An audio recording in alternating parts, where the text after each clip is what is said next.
hand. Sometimes it's more seldom than what I would like, but another beautiful day out there today. We do have showers and some storms bearing down tomorrow. Some isolated storm threats, I think, for tomorrow is a pretty good bet weather-wise. Also, a sure thing will be the cooler air that is going to be pulled in behind that cold front that rolls through tomorrow. We still have a few tweaks, of course, as you can well imagine, 24 hours from last for your Easter Sunday forecast, and those will include the chance of showers again.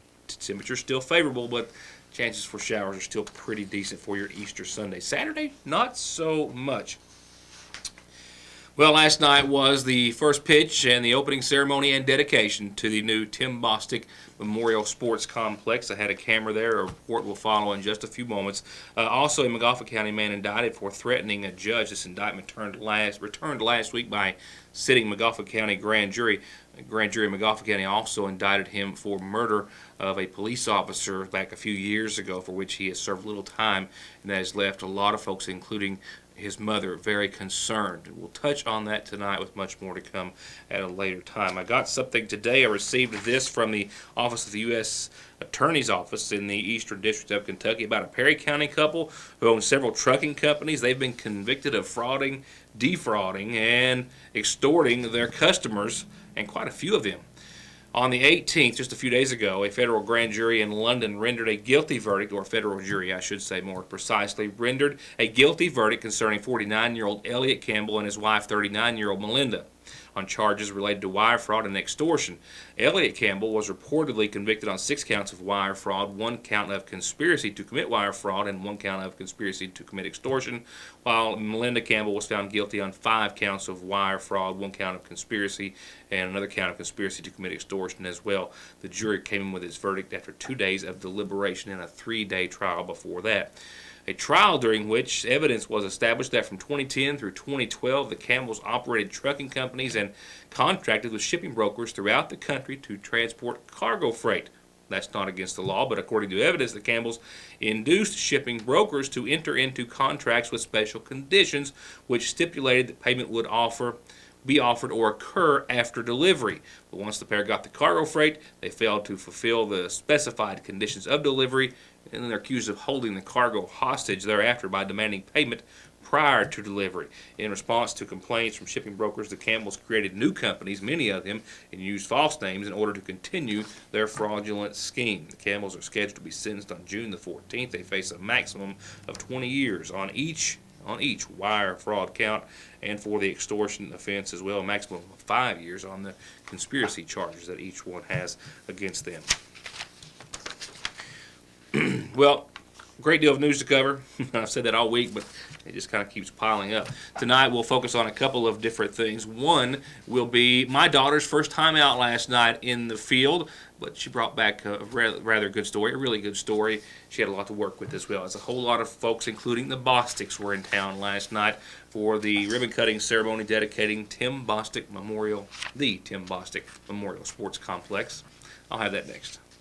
For high-speed internet starting at 15 meg for all of your gaming, movie, home, and business solutions, or to watch TV, including your favorite local channels without a contract, with hundreds of channels and digital and HD quality, and to stay connected 24/7 with friends and family, a direct line to 911, or to give your business the link it needs, choose telephone service you know is always there. Just click on their link on this site to find out how affordable the latest technology in communications can be. Foothills Communications.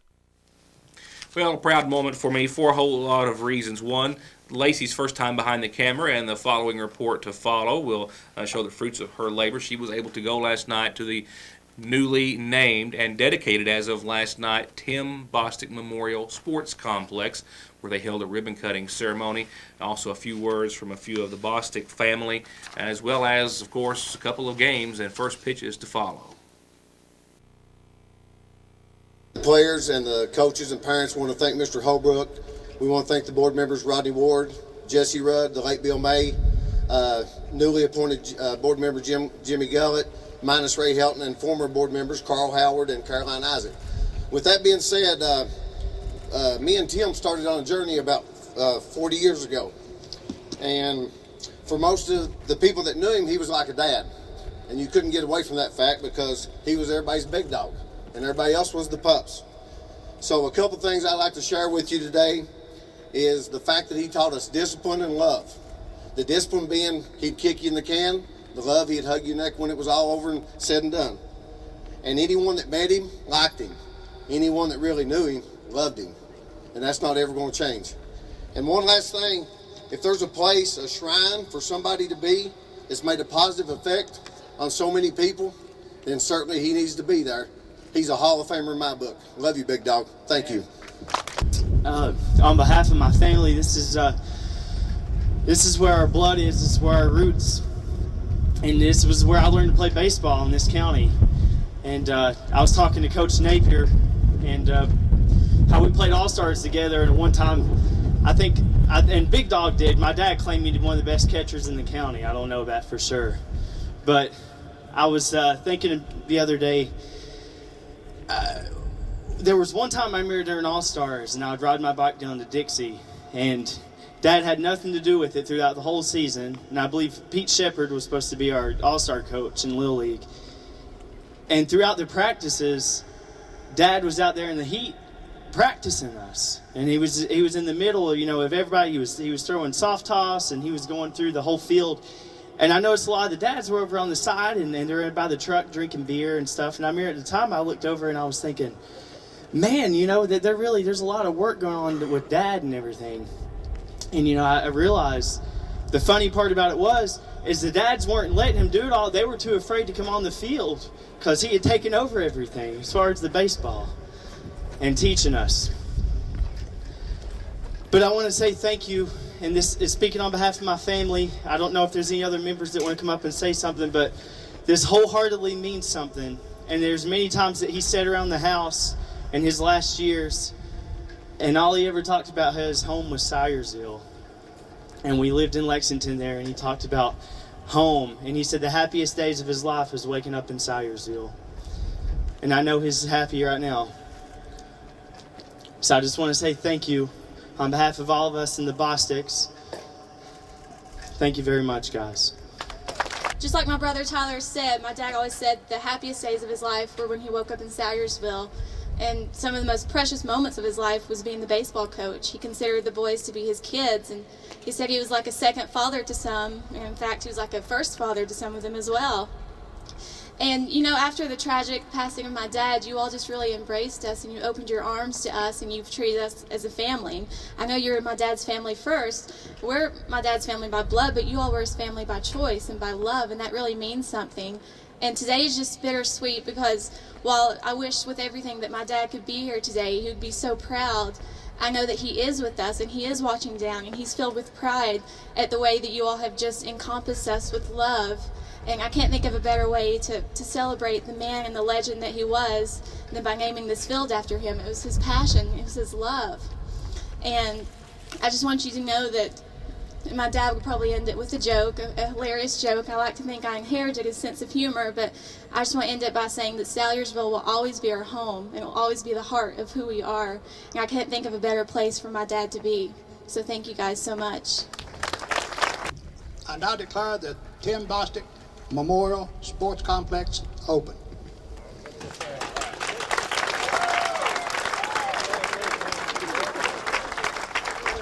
As we were talking last night, I started with Tim when I was 6 years old in first grade, riding the bus with him and Jimmy Randall and Jim Fletcher, the bus drivers, and I was like the bat boy for X number of years until I got in high school, and then I actually played for Tim, and that relationship continued up until the time of his death several months ago. I think that was very fitting that the complex is named after Mr. Bostic.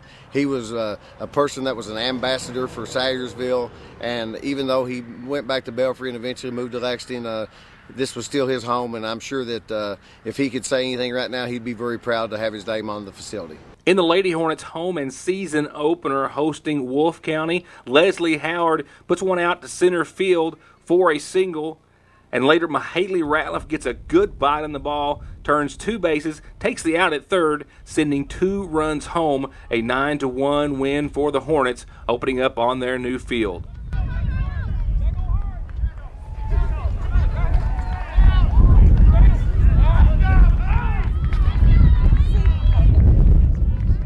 Just across the way, Chance Allen gets a hold of one. He makes it to third. He also gets a run batted in. Get out! Pick him up! Pick him up!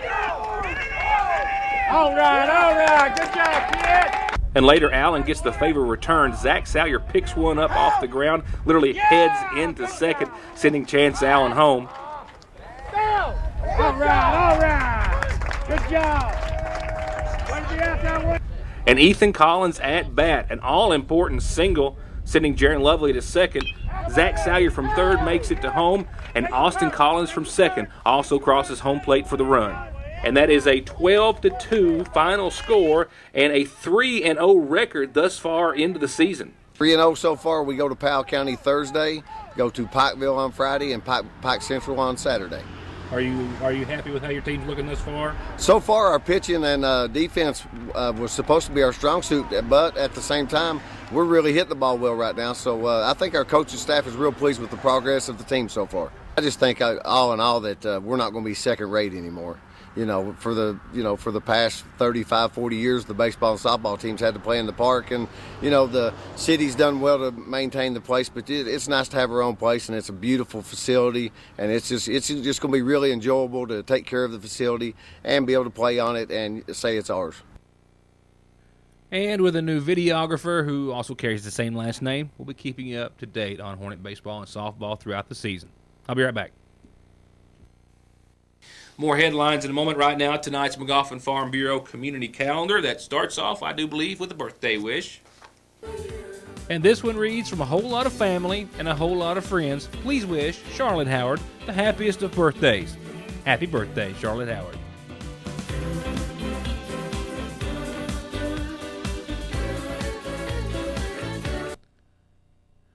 Tomorrow is the last day for these couple of days. It'll pick up again next Thursday and Friday. But tomorrow for the huge sale at the Open Door at St. Luke's Catholic Church. It is tomorrow. It is from 9 till 2, and they've got just massive amounts of items.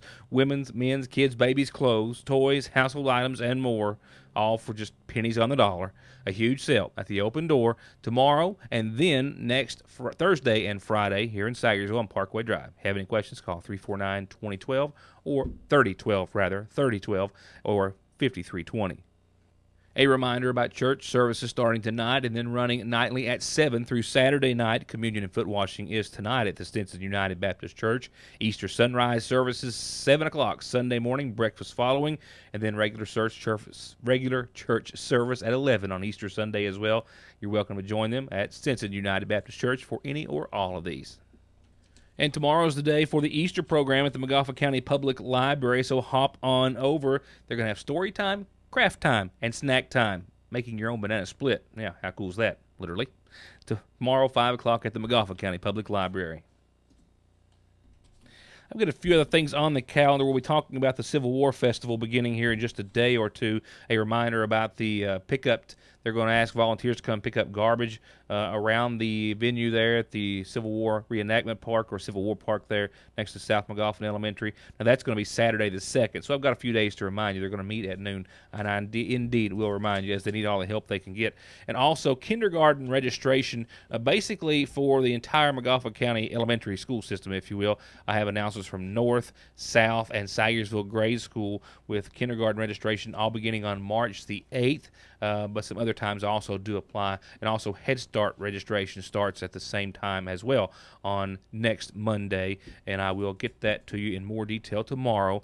But suffice it to say for now that kindergarten registration begins for all elementary schools in McGoffin County this coming Monday the 28th, as does Head Start registration as well. But I will have more tomorrow.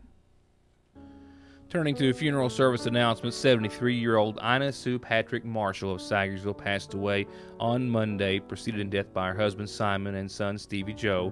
She leaves behind sons Rick, Dewey, Simon Jr., Mickey, and daughter Carrie Bailey. Funeral services for Ina Marshall are going to be held tomorrow at 1 o'clock from the chapel of the Sagersville Funeral Home with burial following at the Marshall Family Cemetery on Littoral Fork.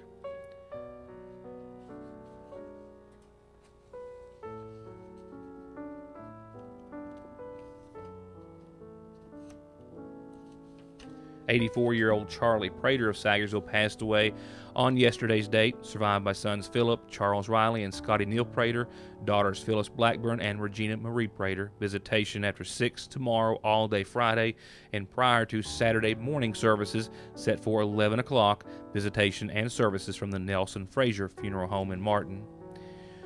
Pearl Marie Hensley Elam, 85, of Ashland, passed away on yesterday's date. She survived by sons Jerry Dale and Terry Michael Elam and daughters Sharon Eastep, Kathy Borders, Tammy Messer, and Lisa Swanson. Visitation starts after 3 o'clock this Friday afternoon and up until services Saturday morning at 11, with all visitation and services from the Magoffin County Funeral Home Chapel. And lastly, this evening, we've learned of the passing of Ethel Wireman Stevens, 93, of Sayersville, who passed away on today's date. Arrangements are incomplete at this hour, but to be announced soon by the Magoffin County Funeral Home.